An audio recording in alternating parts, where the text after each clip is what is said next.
Katanya calon presiden nggak boleh joget-joget. Harus joget, Pak, biar sehat. Mari kita jogetin saja. Gaskin, Pak.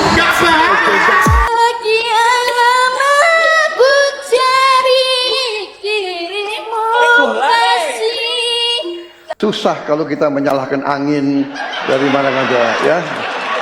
Jadi saya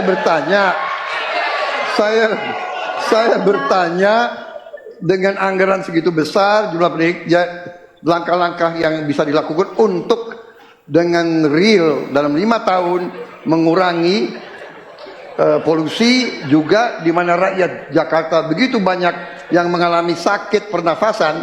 Jadi saya kira kalau kita dengan gampang menyalahkan angin, hujan dan sebagainya, ya mungkin tidak perlu ada pemerintahan kalau begitu, ya. Pak Prabowo. Pak Prabowo nggak ada, Mas. Wow.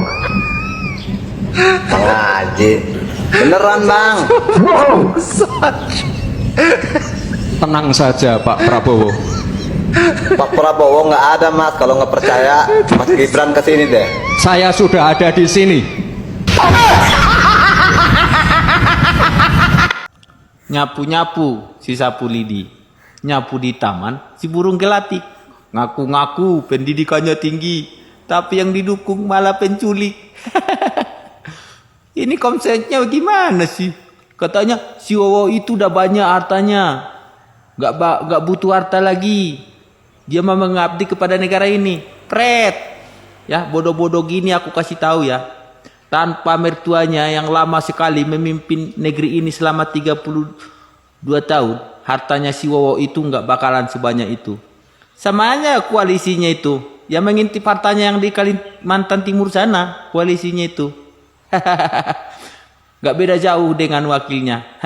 Kalau nggak pamannya itu MK dan bapaknya presiden, nggak bakalan bisa itu jadi wakil presiden. Makanya mikir kalau memang pendidikannya tinggi.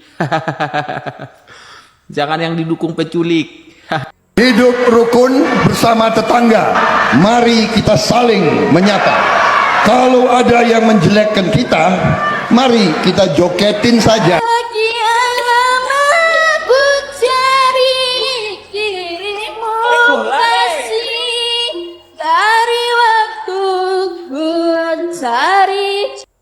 Tidak boleh ada anak Indonesia yang tidak minum susu lagi. Ya yang gemoy aja, yang minum susu dulu. Ya yang gemoy kan udah lama nggak minum susu. Biar kuat, biar ototnya kuat, biar otaknya kuat, biar jalannya kuat. Makanya dari sekarang ya yang gemoy minum susu dulu, ya. Dan Nyai mau kasih tahu, kalau Yayang Gemoy mau kasih makan siang gratis, nggak perlu harus jadi presiden. Yayang Gemoy kan uangnya lebih banyak dari Nyai. Masa Nyai aja mampu kasih makan siang gratis pakai uang pribadi Nyai, nggak harus pakai anggaran negara. Yayang Gemoy kan harus bisa juga dong lebih lagi berikan makan siang gratis sebelum jadi presiden. Jangan nunggu jadi presiden baru mau kasih makan gratis untuk anak-anak dan masyarakat. Dari sekarang atuh, uangnya kan lebih banyak dari Nyai. Katanya calon presiden nggak boleh joget-joget. Harus joget, Pak, biar sehat. Mari kita jogetin saja. Gaskin, Pak.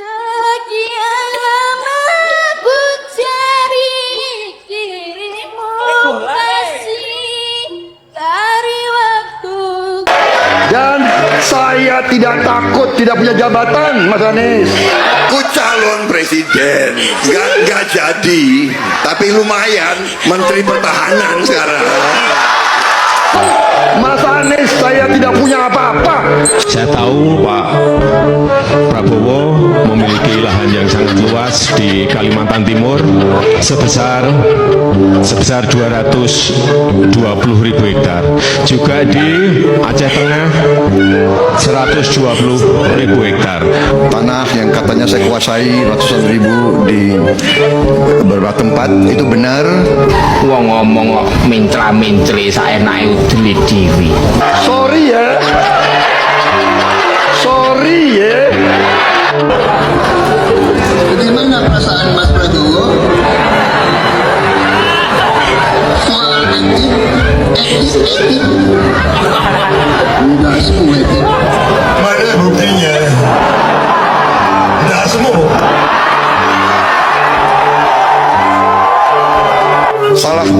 Nggak tahu saya. Elit, ya, yang ketawa. Kenapa kalian ketawa? Pertahanan Indonesia rapuh, kalian ketawa. Lucu ya.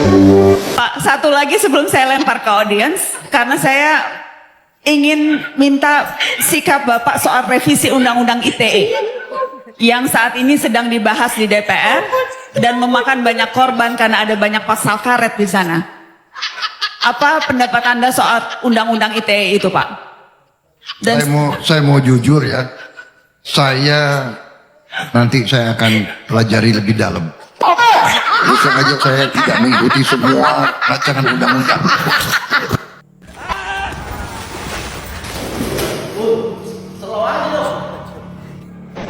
Mas Anies.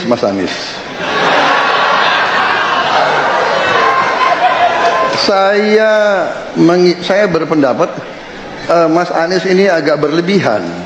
Mas Anies mengeluh tentang demokrasi ini dan itu dan ini. Mas Anies dipilih jadi gubernur DKI menghadapi pemerintah yang berkuasa. Saya yang mau Bapak.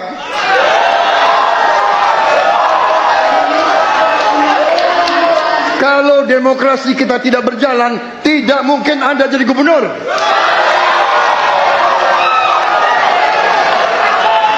Kalau Jokowi diktator, Anda tidak mungkin jadi gubernur. Saya waktu itu oposisi, Mas Anies. Anda ke rumah saya, kita oposisi, Anda. Semakin hari semakin dibuat lucu-lucuan oleh para netizen. Wibawa Prabowo memang betul-betul sudah tidak ada lagi.